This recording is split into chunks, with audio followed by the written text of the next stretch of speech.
Professor, boa noite. Uma satisfação conversar a primeira vez aqui na entrevista coletiva do Bahia. O Bahia vem de uma desclassificação do Sub-20 e a gente aqui da imprensa conversando, o que se ouvia muito, um time inexperiente enfrentando um time mais cascudo, mais inexperiente, no caso da equipe do Jequié. Um gol que pinta e aí o jogo com muita consequência, muito parado, muito mastigado. Gostaria que você falasse um pouco em relação à partida em si e essa questão de parar muito a partida e não ter andado como o próprio Sport Clube Bahia esperava. Bom, acho que o cenário é esse mesmo, né? Mesmo com pouco treino, acho que o volume do primeiro tempo até que aconteceu, talvez um volume de controle, de finalização talvez não. E o GQ é uma equipe muito mais experiente, achou o gol com mérito também, cedo, e aí esse jogo ficou picado, mas não é um privilégio nosso, não. Acho que geralmente no Brasil a gente vê isso acontecer constantemente.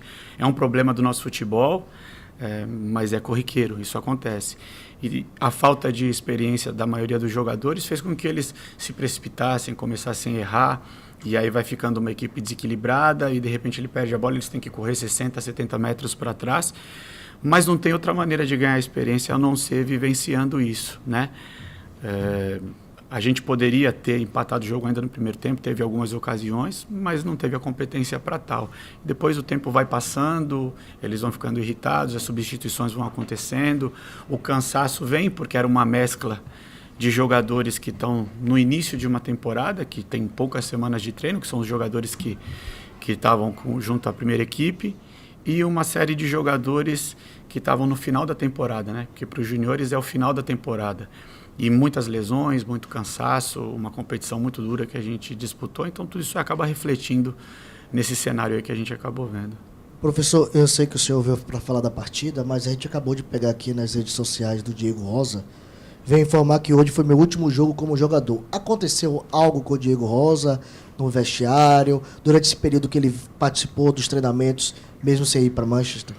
Não, eu não tenho essa informação, eu não vi rede social alguma ainda. O que eu tenho a dizer é que, assim, desde o primeiro dia que a gente conseguiu juntar, e ele foi um dos primeiros a se juntar aos jogadores do Sub-20, ele foi extremamente dedicado, trabalhador, tratou os meninos muito bem. Embora seja muito jovem, já tem um tempo de experiência, seleção brasileira, viveu fora, e é um cara que é muito Bahia, e ele se cobra muito, a gente percebe que ele se cobra muito. Ele sabe que ele tem muito a entregar. Então, não tenho nada assim, não consigo compreender isso que você falou, porque, obviamente, ele estava abatido, como todos os outros jogadores, com o resultado. Eu acho que é normal isso daí acontecer, mas é um cara que a gente só tem a elogiar. O que ele trabalha, o quanto ele se dedica, é uma coisa, assim, louvável. Professor, boa noite. Hoje havia muita expectativa também, para além do resultado, sobre o desempenho dos jogadores, né, que vieram do elenco principal, para ter uma oportunidade aqui no começo do Campeonato Baiano. Sim. Queria que você comentasse um pouco sobre a atuação deles, né, o goleiro Adriel, o André, o Caio Roque, o Marcos Vitor e também o volante Diego Rosa, a exibição deles na partida de hoje. É difícil a gente comentar, se a gente entender o desempenho absoluto, assim, coletivamente a equipe não foi bem, até porque não existe muito coletivo. Era metade de uma equipe com metade de outra, e de jogadores que não fazem uma partida inteira há muito tempo. Se você perceber, não faltou empenho de nenhum desses jogadores que vieram do profissional, mas eu acredito que boa parte deles tenha sentido fisicamente mais do que os jogadores mais novos. O ritmo de saltar para pressionar era totalmente diferente de um para outro, e não porque não queria fazer, porque não sabia o que fazer. É porque realmente, além de ser início de preparação desses caras virem de um período de férias, eles não tiveram minutos na temporada passada que os condicionassem, que dessem um lastro. Eu sei que a torcida fica impaciente, que quer resultado, mas a gente precisa olhar de uma maneira equilibrada e entender que esses caras são jogadores jovens, que ainda têm uma perspectiva de evolução muito grande e tem muito a entregar ainda, mas é necessário que a gente tenha paciência e saiba dividir um pouco essas coisas. Rogério, boa noite. Boa noite. Você praticamente explicou boa parte do que a gente viu do jogo, mas quando a gente está no júnior, apesar de serem alguns muito jovens e ainda terem um tempo grande para melhorar muita coisa, a gente espera que no júnior a gente consiga ter gestos técnicos mais aperfeiçoados, mais próximos do que ele vai desempenhar já como profissional efetivamente nos times principais. Sim. E o que a gente viu hoje foram erros básicos. Erro de domínio, erro de passe de 2 metros, erros para até jogadores como o André. O Caio Roque nem tanto, mas o André errando cruzamentos bobos com o cara a 5 metros dele e ele ainda cruzando em cima do adversário. Quando a gente vê tantos erros assim, de gesto técnico, de coisas que deveriam ser básicas e corrigidas do infantil, juvenil, até chegar no júnior principal, o que é que pode ser feito ainda? Não estou nem falando tanto dos meninos. A ansiedade a gente entende, a falta de maturidade a gente entende, mas esses erros de coisas básicas, de gesto técnico. Teve uma bola que o Roger passa para o lateral, que o óbvio ali era ele bater para dentro. Ele aí dá um chute para a linha de fundo absurdo. O André cruza uma bola várias, atrás do gol. O que é que pode ainda ser feito, Rogério? O que é que pode ser corrigido com relação ao básico do futebol, que são os gestos técnicos? Sim. O domínio, o passe, o cruzamento.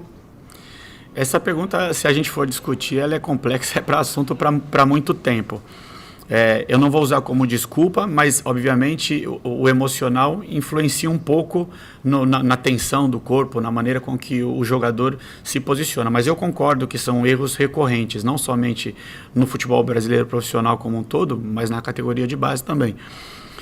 Como eu disse, é um assunto para a gente ficar aqui muito tempo. Porque da minha maneira de enxergar, eu percebo que os jogadores de futebol hoje, quando chegam na equipe profissional, têm muito menos horas do que os jogadores que tinham no passado, de jogar mesmo. Então são atletas hoje, mas a relação com a bola ela é muito menor, a quantidade de tempo jogando. Então, obviamente, com o passar do tempo, a gente tem uma influência há um certo tempo no nosso país de muitas atividades europeias, muitas maneiras, muitos jogos, e acho que criou meio que entender o trabalho técnico como se ele fosse ultrapassado. Ele nunca vai ser. Obviamente precisa ter equilíbrio, que saber fazer é fundamental, mas também onde fazer, quando fazer, por que fazer também é extremamente importante. Então acho que falta um pouco de equilíbrio e a gente entende que, de uma maneira geral, obviamente que há lugares onde o processo ele é respeitado, desde o sub-11, do sub-12, do sub-13, como que você falou, mas o que a gente vê a nossa cultura como país de ter que ganhar, muitas vezes o treinador do sub-10, e eu estou falando porque eu já fui 11, 12, 13, muitas vezes o período que era para ele se dedicar a essa parte mais técnica, já está pensando em montar uma equipe para ganhar, e a gente está vendo cada vez mais jogadores alcançarem ao principal com defeitos de fundamento. Às vezes ele tem uma ótima batida, mas domina mal, cabeceia mal. Então realmente a gente precisa, como país, eu acredito, não só como clube, né? Como clube a gente já tem conversado bastante sobre isso, mas como país, resgatar a boa relação com a bola, entender o processo, o que é mais necessário para cada idade, para que a gente progressivamente consiga ter um jogador mais técnico, mais completo, que saiba como fazer e escolher as melhores decisões, entendeu? Rogério, boa noite. Como você, depois de um resultado como esse, ruim, Sim. né, você tem um adversário que, teoricamente, é bem melhor do que o Jequié. E dentro dos seus domínios, uma equipe que, há 2 anos atrás, foi bicampeão baiano. Sim. E já saiu bem no campeonato esse Sim. ano vencendo. Como é que você vai armar esse time para esse jogo contra a equipe do Atlético? A gente tem que seguir a nossa programação, entender quem sai do jogo, como sai do jogo. É um período curto que a gente vai ter de ajustes. Como eu falei, a preparação para essa partida foi de apenas 2 treinamentos com todo mundo junto. E um desses treinamentos era a véspera de jogo, ou seja, pouca coisa a gente conseguiria fazer, né? Agora a gente tem o repouso, entender a situação individual de cada jogador. Obviamente a gente já tem material do Atlético Alagoinhas, a gente sabe a equipe o quanto forte é essa equipe. Agora a gente tem que entender como a gente vai se posicionar em relação a eles e buscar os jogadores que a gente entende que melhor estão no momento para desempenhar, independente de serem jogadores já do profissional, né? A carga que esse jogo fez em cada um, a gente só vai ter a percepção disso amanhã. Então a gente tem que ter serenidade, tranquilidade, saber que vai pegar um adversário extremamente difícil, mas a única coisa que nos resta é trabalhar, entender quais são os melhores para a gente alinhar e partir para a próxima. Boa noite, Rogério. Boa noite. Tá ligado? Tá? Beleza. São duas perguntas em uma, na verdade. Primeiro, se a ideia do jogo hoje era uma formação para competir, né?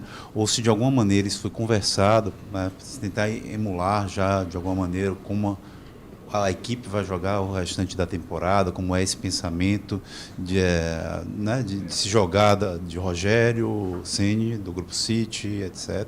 Então essa é a primeira pergunta. E a segunda pergunta complementando, né, para sábado, né? Essa preocupação com o não resultado e uma pressão, porque são poucas rodadas de um campeonato de tiro curto, mas que é essencial para uma vaga de Copa do Brasil. Pode haver alguma diferença de comportamento em relação à atitude, né?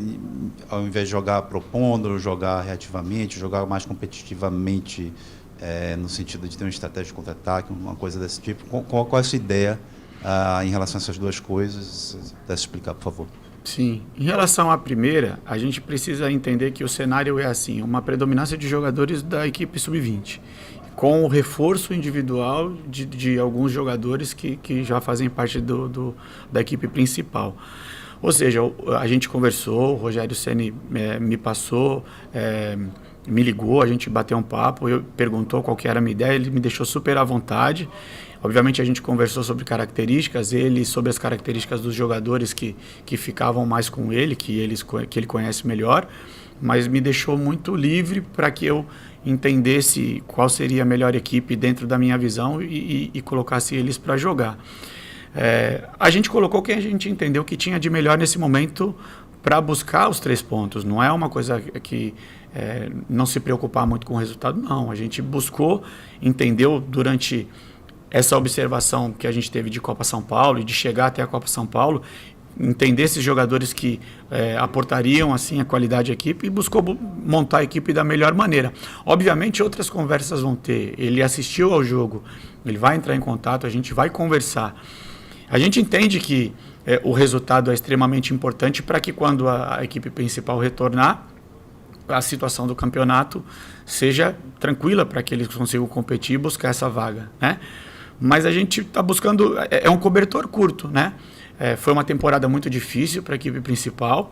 A gente está fazendo uma pré-temporada muito interessante e a gente precisava abrir mão de algumas coisas, né? De não ter uma equipe mais experiente. Em contrapartida, talvez a gente esteja quebrando alguns ovos aí com uma equipe que era mais jovem até para o sub-20. A nossa equipe que foi à Copa São Paulo, sem dúvida, uma das equipes mais jovens, né, da categoria. E se deparando com jogadores experientes, obviamente que tem um preço. Mas eu acho que mesmo com muitos erros, mesmo com a parte emocional, em alguns momentos ali, muitos jogadores atuando a primeira vez na Fonte Nova, primeira vez que eu trabalho na Fonte Nova, obviamente deslizes, erros iriam acontecer. Eu acredito que o próximo desempenho vai ser melhor. Eu acredito que passar por isso também faz parte da formação.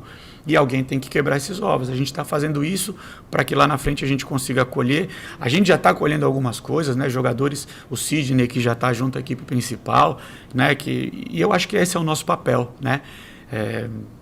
Tem que colocar na arena. A gente precisa saber quem que vai dar sequência ou não. Rapidinho. Para sua ideia de jogo, Juninho e Vitinho fizeram falta? Fizeram, são jogadores importantes. O Juninho teve uma lesão terrível no treino, sozinho, infelizmente. É um menino extremamente trabalhador.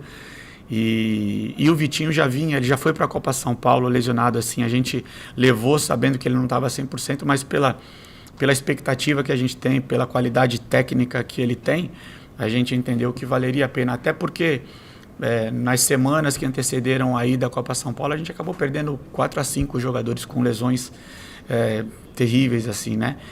Mas faz parte do processo, Professor, o planejamento inicial é que essa equipe fique até a segunda, terceira rodada. Já foi conversado isso internamente?